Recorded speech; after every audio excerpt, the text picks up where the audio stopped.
नमस्कार, ओम शांति। बहुत बहुत स्वागत और अभिनंदन आप सभी का 27 दिसंबर 1983 की अव्यक्त मुरली की इस गहरी चर्चा में। तो आज प्यारे शिव बाबा ने, हम सब के प्यारे बाप ने विश्व रचता के रूप में अपनी बहुत ही विशेष, बहुत ही स्नेह भरी दृष्टि और अनुभव हम बच्चों के साथ साझा किए हैं।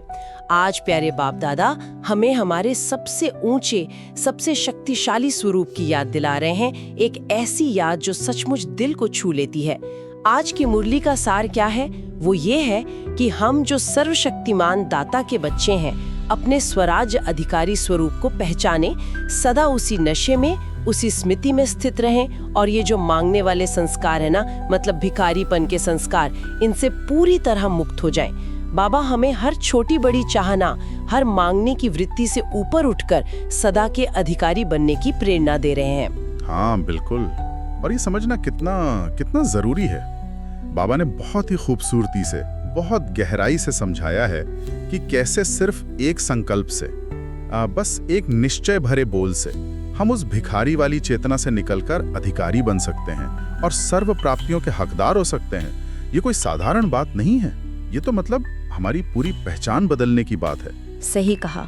ये समझने की बात है कि हम किसके बच्चे हैं, हमारा जन्म सिद्ध अधिकार क्या है और वो पिता, वो हमें कितना प्यार करते हैं, कितना देना चाहते हैं। आज हम इसी गहरे रहस्य को बाबा के उन प्यार भरे शक्तिशाली शब्दों के माध्यम से समझने का प्रयास करेंगे, महसूस करने की कोशिश करेंगे। तो चलिए शुरू करते हैं बाबा के अनुभव से। बाबा बताते हैं कि जब वे आज विश्व परिक्रमा पर निकले, अपने प्यारे बच्चों से मिलने से पहले, तो उन्होंने क्या देखा? एक ऐसी दुनिया, एक ऐसा नजारा जिसने प्यारे बाबा के दिल को भी यकीनन छुआ होगा। उन्होंने देखा कि दाता यानी स्वयं परमात्मा, सृष्टि के रचयिता के बच्चे, सर्व आत्माएं एक भिखारी के रूप में भटक रही हैं। कोई रॉयल भिखारी है जिसके पास शायद दुनियावी धन दौलत हो, पर मन से शांति मांग रहा है, सुख मांग रहा है, स्नेह मांग रहा है। कोई साधारण भिखारी है जो स्पष्ट रूप से चीजें मांग रहा है, लेकिन सबके मुख से या मन से बस एक ही आवाज निकल रही थी, ये दे दो, वो दे दो। जी जरा सोचिए कितना विरोधाभास है। जो मालिक के बच्चे हैं वो ही याचक बने हुए हैं। कोई परमात्मा से धन मांग रहा है, कोई किसी मनुष्य से सहयोग मांग रहा है, कोई संबंधों में स्नेह की भीख मांग रहा है, कोई थोड़े समय का सुख चैन मांग रहा है, कोई रात को बस चैन की नींद का भिखारी है। हाँ, मतलब हर तरह की मांग, हर तरह की। कोई दुनिया के दुखों से मुक्ति मांग रहा है, कोई भगवान का सिर्फ दर्शन मांग रहा है। हद तो तब है जब कोई मृत्यु तक मांग रहा है, कोई अपने अनुयायी बढ़ाने की भीख मांग रहा है।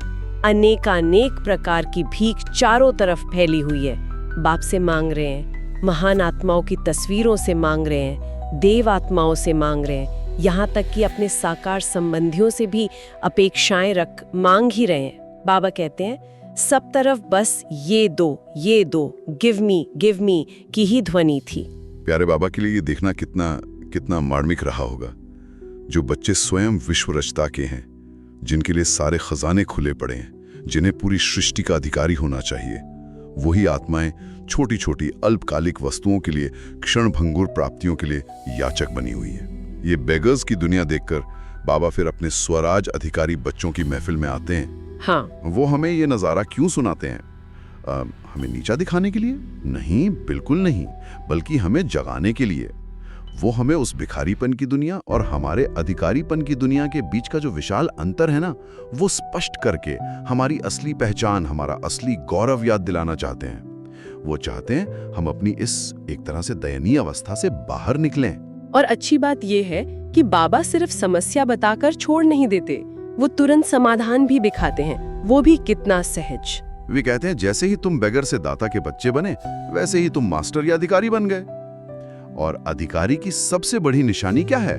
बाबा कहते हैं अधिकारी संकल्प में भी भीख नहीं मांगते। संकल्प में भी नहीं? हाँ, भिखारी का शब्द है दे दो, लेकिन अधिकारी का शब्द है ये सब तो मेरा अधिकार है। यहाँ मांगने का भाव ही नहीं है, यहाँ स्वामित्व का, अपनेपन का भाव है। बिल्कुल, अधिकार का नशा।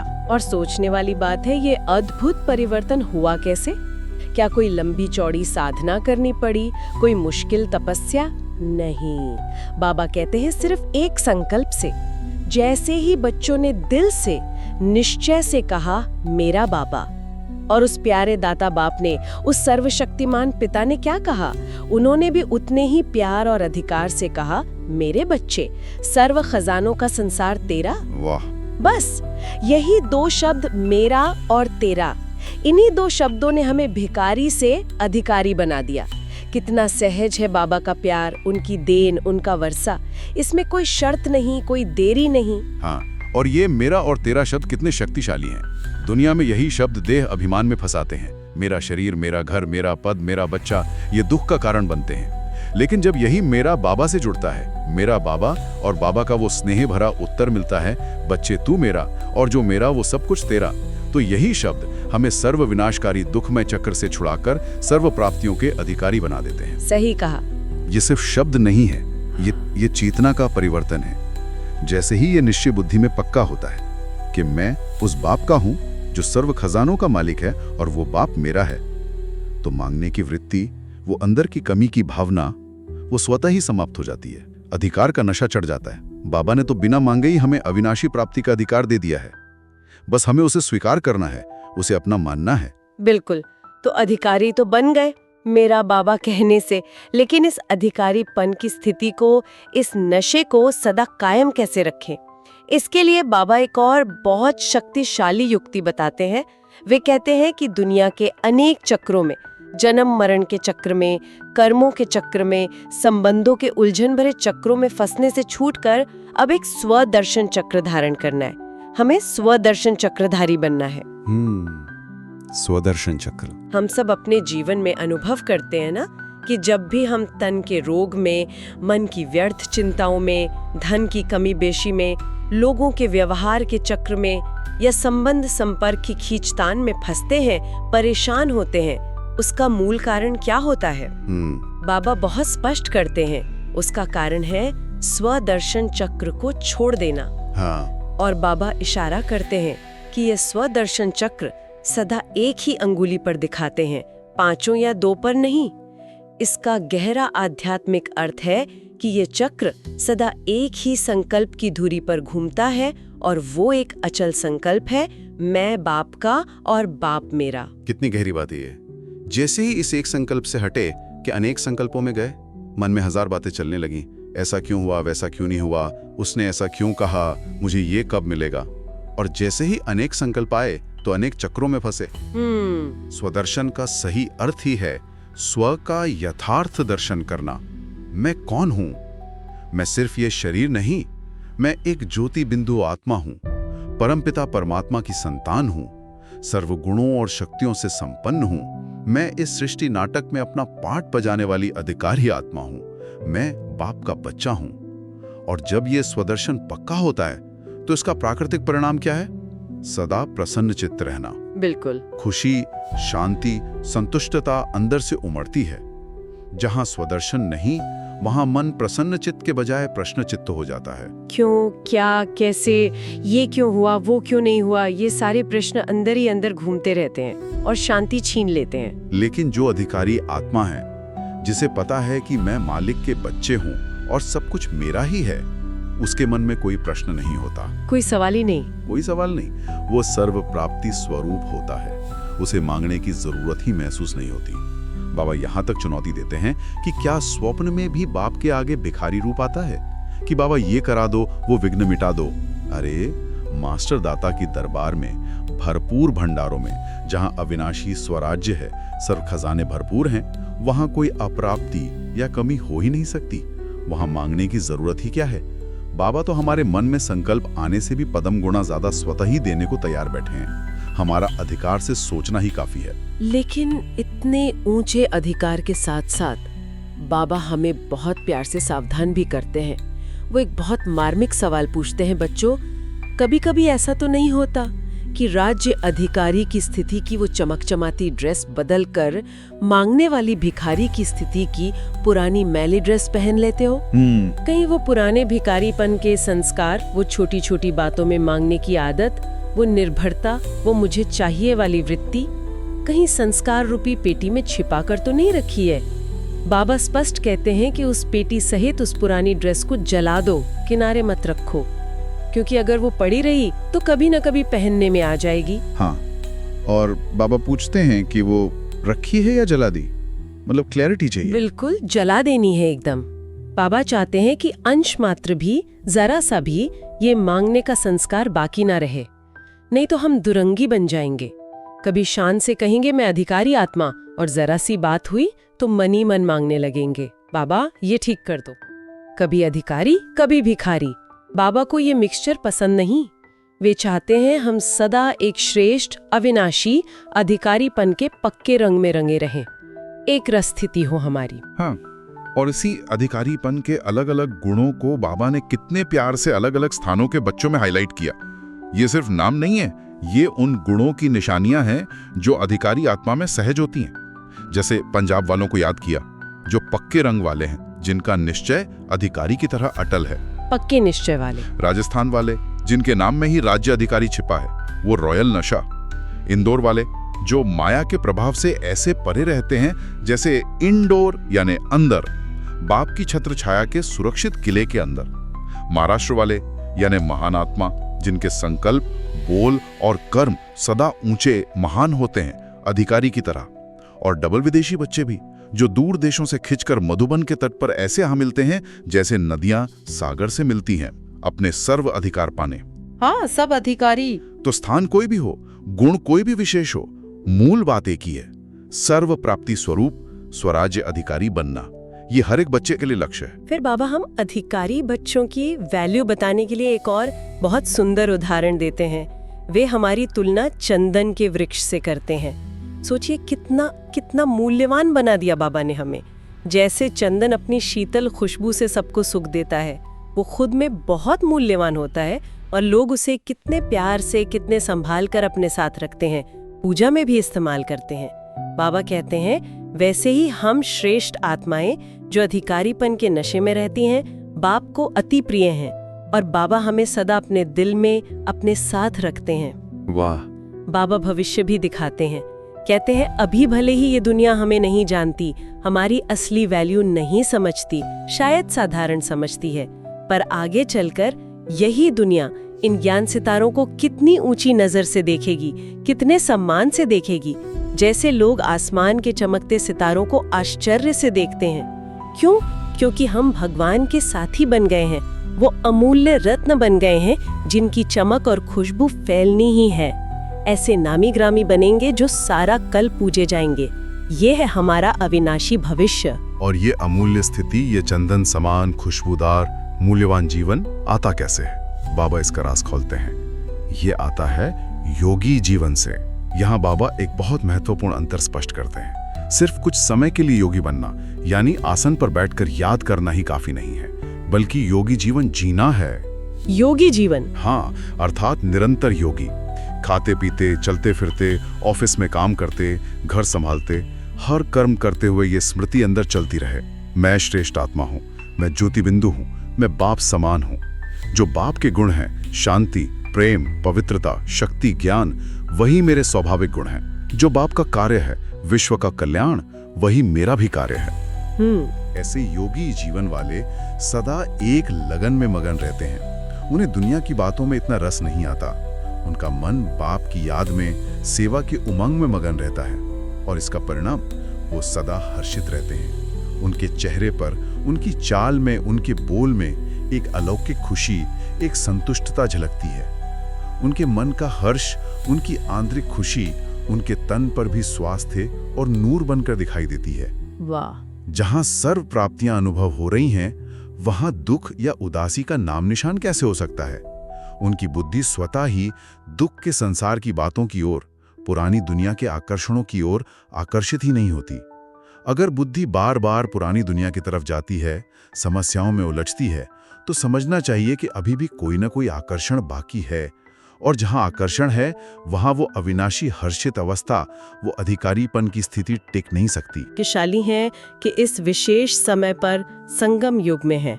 बाबा कहते हैं ये संगम युग वरदानों का युग है। इस युग का हर पल वरदानों से भरा है। तो इस युग में पाठ बजाने वाले हम बच्चे स्वतः ही सदा वरदानी हुए ना। और वरदान की सबसे बड़ी खासियत क्या होती है? उसमें मेहनत नहीं करनी पड़ती, वो अधिकार से मिलता है। बाबा प्यार से पूछते भी हैं बच्चों, ये राज्य भाग्य, ये श्रेष्ठ जीवन तुम्हें वरदान में मिला है या मेहनत से कमाया है? हाँ, वरदान में मिला। वरदाता बाप के बच्चे बने तो वरदान मिला, इसमें कोई शक नहीं। और सोचिए, सारे वरदानों में सबसे श्रेष्ठ वरदान बाबा ने कौन सा दिया? बाबा कहते हैं सबसे श्रेष्ठ वरदान है अविनाशी भव। सदा काल के लिए अविनाशी बनो। तुम्हारी स्थिति, तुम्हारा सुख, तुम्हारी शांति, तुम्हारा भाग्य सब अविनाशी हो जाए। और जब हम स्वयं अविनाशी बन गए तो अविनाशी वर्षा, अविनाशी सुख, अविनाशी राज्य भाग्य स्वतः ही मिलेगा। हम अविनाशी आत्माएं हैं, इस अविनाशी संगम युग में पाठ बजा रही हैं, अविनाशी बाप के साथ। कितनी ऊंची स्थिति है ये। जरा इसकी गहराई को महसूस करें। जब वरदाता बाप स्वयं ही हमारा शिक्षक भी बन गया, हमें रोज पढ़ाने वाला, और वही हमारा सद्गुरु भी बन गया, हमें मुक्ति, जीवन मुक्ति का रास्ता दिखाने वाला। तो जब तीनों संबंध बाप, शिक्षक, सद्गुरु उसी एक से जुड़ गए तो हमें और क्या चाहिए? सब कुछ तो मिल गया। सब कुछ मिल गया। अविनाशी बनने का वरदान मिला। इसका अर्थ है सदा एक रस स्थिति में रहने वाले। कभी बहुत जोश, कभी एकदम उदास, ऐसा नहीं है। कभी बहुत अधिकारीपन का नशा, कभी एकदम भिखारीपन का संकल्प, ऐसा भी नहीं। एक रस, स्टेबल स्थिति। क्योंकि जब बाप का सर्वस्व वर्षा और हर कदम पर वरदान मिला है तो स्थिति नीचे क्यों आए? बाबा हमें याद दिलाते हैं कि हम सदा ऊंची स्थिति में रहने वाली महान आत्माएं हैं। बस यह स्मृति सदा रहे, यही अभ्यास है। और इसी अविनाशी स्थिति का एक और पहलू बाबा समझाते हैं। वो कहते हैं, जैसे ही हमने पहचाना और कहा मेरा बाबा, जैसे ही हम बाप के बच्चे बने, हम साधारण आत्मा नहीं रहे, हम विशेष आत्मा बन गए।